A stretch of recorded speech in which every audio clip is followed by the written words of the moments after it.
So high-risk children. Where did we get here? We did touch on this, yes, if I'm correct. Yes, we have some cognitive impairment. And again, this is just in the literature. These are things that have kind of stood out statistically that you see more often. Premature infants.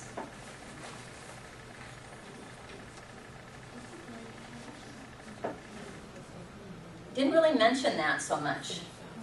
Okay, I know we said developmental disabilities now, but infants with medical problems. Colicky babies. Again, kind of more challenging, stressful for the parent, right? To soothe. Children with behavioral problems. Did you guys say that? I didn't really hear that. That's kind of...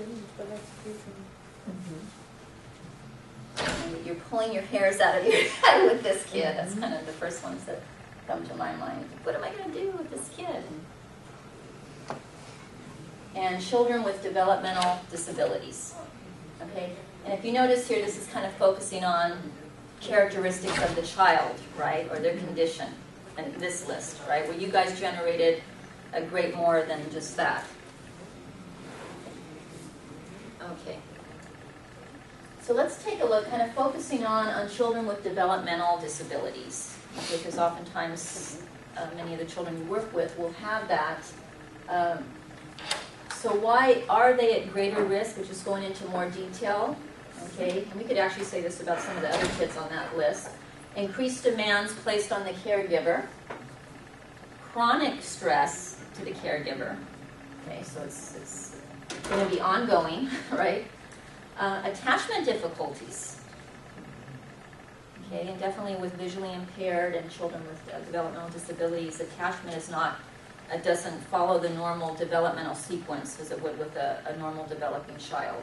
Okay, so just the challenges with that. Parental isolation. Unrealistic expectations placed on the child in terms of what they should be doing at that point in time. Aggressive behavior of a child. Okay, and that's not in all cases, but definitely some of the children I know we have at our children's residential, we do see a lot of different types of aggressive behavior and impulses and things. And concurrent risk factors, so not only does the child have a developmental disability, but then the parents is substance abusing, which some of you mentioned that. In fact, many of you mentioned that, so that even increases the likelihood. Some communication limitations, and dependence on a large number of caregivers. So you have multiple providers coming in contact with the child. Okay.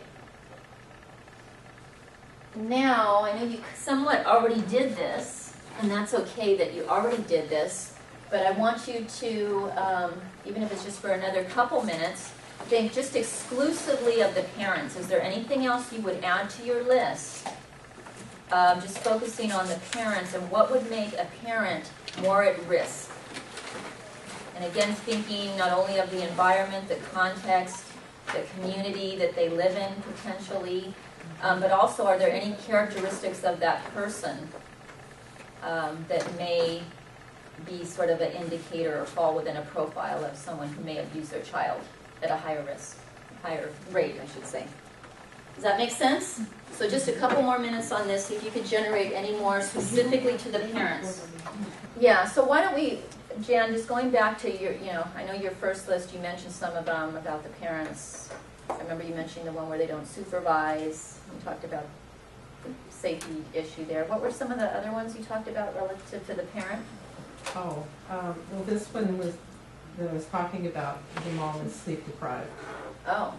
She, I don't think I mentioned that one, but yeah, she works at night and just had a baby, so the boyfriend is supposed to be watching the baby, but she didn't think probably the baby was cared for that well. So anyway, she's sleep deprived. She doesn't get much sleep, and she falls asleep during our visits.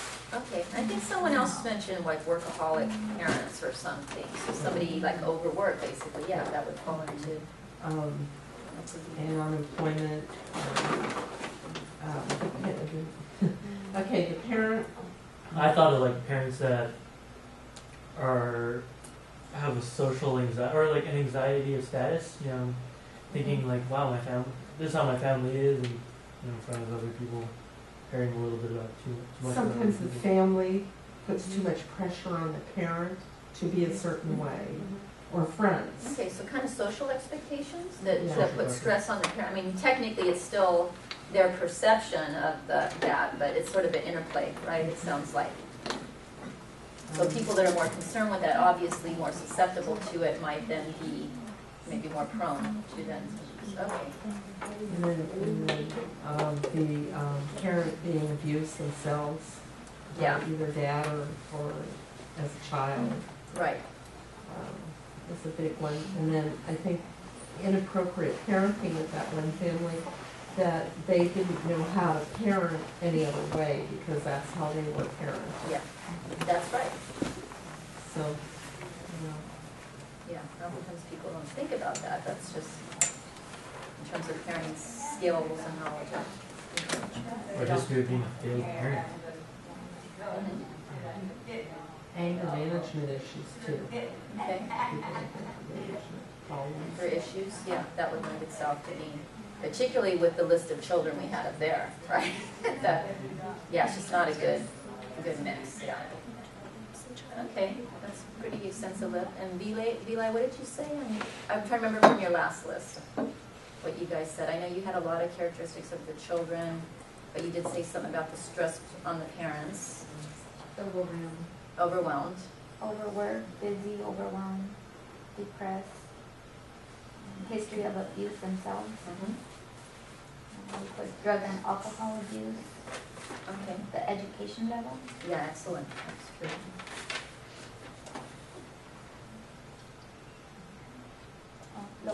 Low income.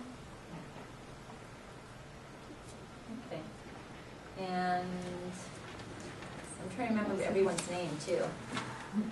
We were also thinking that if the parent almost feels like there's no other option, like it might just be out of desperation if that's what's working for them, Okay. and so they get the behavior that they want. So then it kind of turns into they're almost trained into abusing their child. Yeah. So it's the way they deal with it. It's kind of a coping. Right. That's what they've developed. Okay. And then also their upbringing, and we were thinking. We didn't really know how to phrase this, but almost the IQ status of the parent, if they're kind of on the cusp of being mentally handicapped themselves, they don't necessarily have the tools or maybe know how to get the tools to try and help them. And then low sleep, overwork, Okay. drugs. Excellent. Okay. And what else did you guys add to your list? Parents with attachment issues, like they haven't really bonded with their child. Mothers who aren't really sexually interested in their partners, or parents who have developmental delays. Younger parents, maybe who want to go out and do what they usually do, but they have trouble with it. And that's why I wrote to parents who don't really want to be parents. Right. The baby, but Right. parents who are involved in domestic violence Mhm. situations.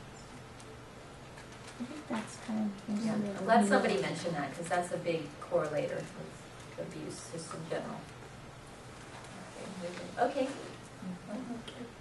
A parent abused themselves as a child, History. drug, alcohol problems, mental instability, being a single parent, overwhelmed. Also the sleep, they're not able to get sleep. I think also parents who may have high expectations of their child, that child isn't capable of meeting those. And we also, sometimes in different cultures, maybe that other family members are blaming that parent for what happened to the child. So I feel like if the parent blames the child, Yeah. How they perceive the child then is not healthy, right? Okay. what Lori just said, I really saw in the family that I used to see in Long Beach. It was so clear the mother was actually being abused by the father because in their culture, she was to blame. It was her fault that this baby was blind. And it was her fault. She did it, and she was going to pay for the rest of her life for it.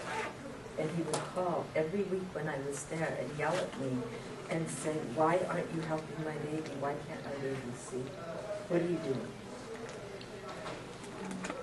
So it's, and I've seen it across a lot of cultures, but this was quite extreme, very extreme. And I think that was high risk in that family. Wealthy people,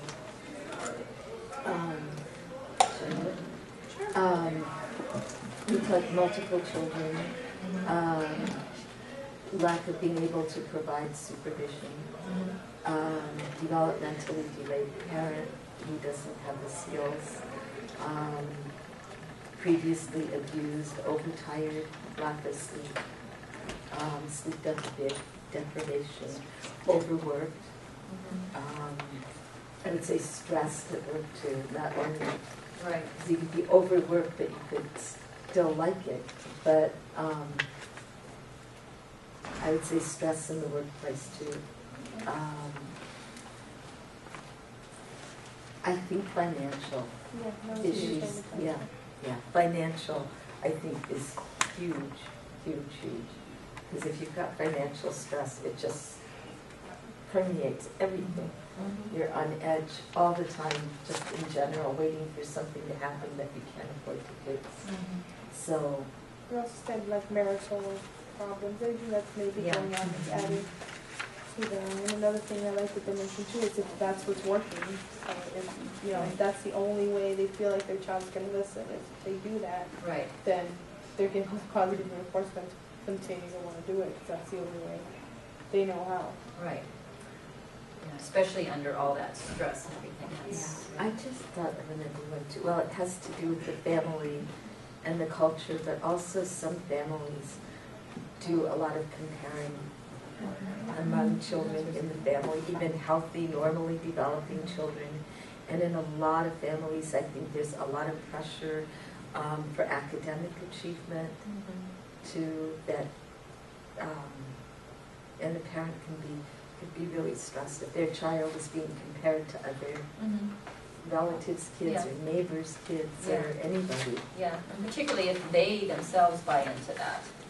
Yeah. Then, and put that standard, and then they don't have many skills to pull from.